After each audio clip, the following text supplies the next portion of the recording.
mas aqui focando a importância dos milagres. Nós vamos ler aqui para nós estar falando sobre esse assunto. Você pode abrir sua Bíblia também, aí no capítulo 4, a partir do verso 26. Deixa eu dar umas piadinhas aqui na nossa hora. Deixa eu ver a nossa hora aqui. Opa, estamos começando, ainda tem tempo demais. 46. Então veja, o verso 46 do capítulo 4 de João, diz assim: e dirigiu-se de novo a Caná da Galileia, onde a água fizera transformar em vinho. Observe aqui que a Bíblia está chamando a atenção.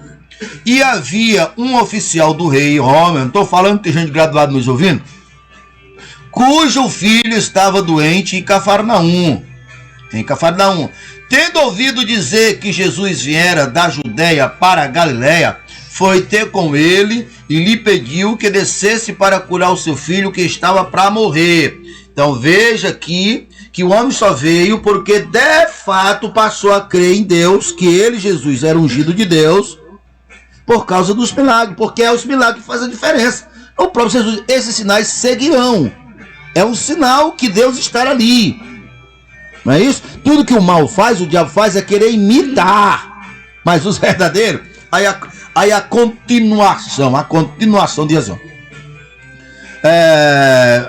Então Jesus lhe disse: se porventura, olha um pontozinho aqui, não vide sinais e prodígio, outro ponto, de modo nenhum crerei. Mas rapaz, se for só esse versículo aqui derruba toda essa tese. Ninguém convence outra pessoa com sua capacidade humana. Paulo disse isso.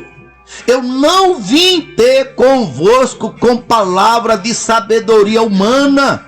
Eu vim ter convosco com os sinais. Inclusive Paulo disse: as credenciais do meu ministério são os milagres e sinais. Aleluia. Verdade. Eu não vim ter convosco com palavra de sabedoria humana, mas com sinais e prodígio. É isso que prova que Deus está ali. Tudo que o diabo quer é que o homem não acredite em milagre, porque ele se torna um homem comum. Nenhum de nós aqui, né? Vocês estão nos olhando com os olhos abertos, mas nós queremos que vocês falem mesmo. Nenhum de nós aqui estávamos habilitados pela ótica natural da coisa. Nenhum de nós. Eu não estava. Eu não estava. Que o evangelho ele não se mostra só em palavras, né? Como Paulo fala. Paulo fala também. Então, Paulo fala assim: o evangelho é o poder de Deus para aqueles que creem. Ou seja, se eu creio no evangelho, é natural que aquilo que o evangelho tem, eu tenha. E é natural que aquilo que eu tenho seja posto por outro. Você viu que Pedro chegou na porta da igreja, né? E tinha um homem lá aleijado no chão, não é isso? Sim. E ali ele disse: o que eu tenho, eu te dou. Olha só, é interessante isso, que a palavra de Deus, ela por si só, ela se interpreta, né? Então, veja só, não tem como você só falar do evangelho e não ter os sinais. Os homens de Deus que tiveram encontro com Deus, os discípulos, eles saíam e faziam milagres e prodígios. Você vê ali que Pedro, ele disse: o que eu tenho, eu te dou. Levanta e anda, não é isso? Com certeza. Então ali você vê, primordial, o homem de Deus, ele tem que ter a autoridade do céu e ele tem que ter o poder. Então, porque aqui nesse mundo é trevas e tem demônios e tem espíritos malignos. Então, tipo assim, se eu não tiver a autoridade do céu para despojar esses espíritos malignos, essas forças espirituais do mal, eu estou perdido. Então é necessário que eu tenha isso. O ungido de Deus é um homem que Deus chamou e Deus deu habilidade para fazer a obra de Deus na terra. Jesus, ele curava, expulsava demônio, limpava leprosos, ressuscitava os mortos. Ele disse: vocês também farão as mesmas coisas. Com então certeza. A gente vê que o evangelho é o poder de Deus, não é só palavras. O evangelho é o poder de Deus. Você falou bem, porque o evangelho é o momento em que o rei chegou, o maior chegou. Exatamente. E esse rei que chegou, espiritualmente falando, é o mesmo que a vida. Jesus disse: eu sou o caminho, a verdade e a vida. Glória a Deus. O diabo é a mentira e a morte.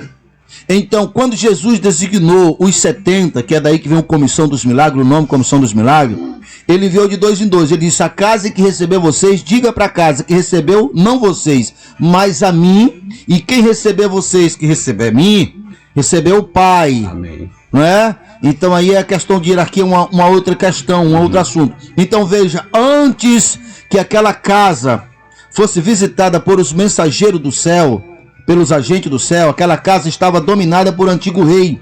Quem era? O Deus da mentira, Satanás. O Deus da morte, que era a morte. Então a doença, ela tem a ver com a morte. Não se engane, disse Tiago, tudo que é bom, tudo que é saudável, tudo que é positivo veio do alto do Pai das luzes. O oposto diz: tudo que é morte, tudo que é doença, não veio do alto do Pai das luzes, porque ele não tem duas fases, ele não tem duas faces, ele não é uma coisa agora e outra mais tarde, ele está do lado só. Então, quando os discípulos entraram na casa, ou quando Jesus mandou eles ir que abrisse a casa, olha o que Jesus disse: expulsai os demônios, ou seja, o primeiro rei, o rei que estava dominando a casa, expulsar o demônio. Como Jesus conhece a natureza de Satanás e nós também conhecemos, aonde ele está operando só tem mazela, desgraça, dores e enfermidade. Aí olha o que Jesus diz: depois que vocês entrar na casa, que a casa receber vocês, curai os enfermos que há na casa, expulsar os demônios, ressuscitai os mortos, purificai os leprosos.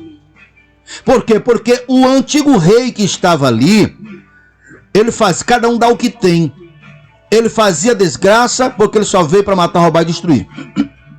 Os discípulos que estavam ali não viram com olhos naturais, mas quando eles retornaram dizendo: Jesus, em teu nome até os demônios se submetiam a nós, olha o que Jesus disse: eu via Satanás caindo. Quando foi que Satanás caiu? Quando eles entraram na casa. Quando eles entraram, Satanás caíram. É aquilo que nós temos pregado. Não tem como no mesmo ambiente ter dois reis. Só tem um ou outro. Então, quando há milagres, exatamente o sinal que o rei caiu.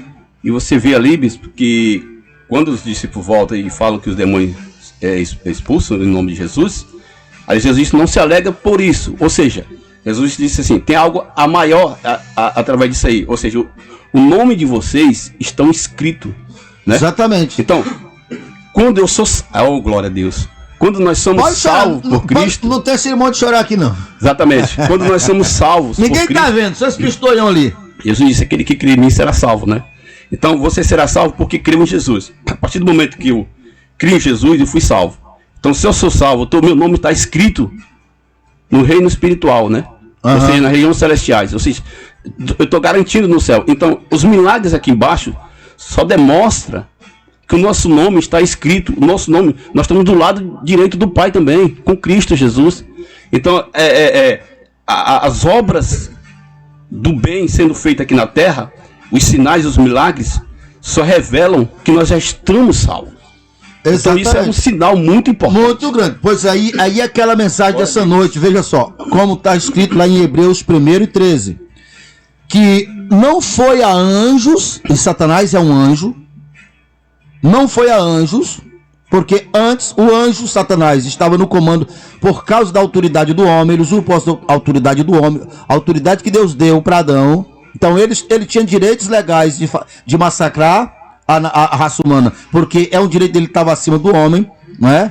Aí Hebreu diz: não foi a homens que Deus disse: senta-te à minha direita, mas foi ao homem. Ao homem.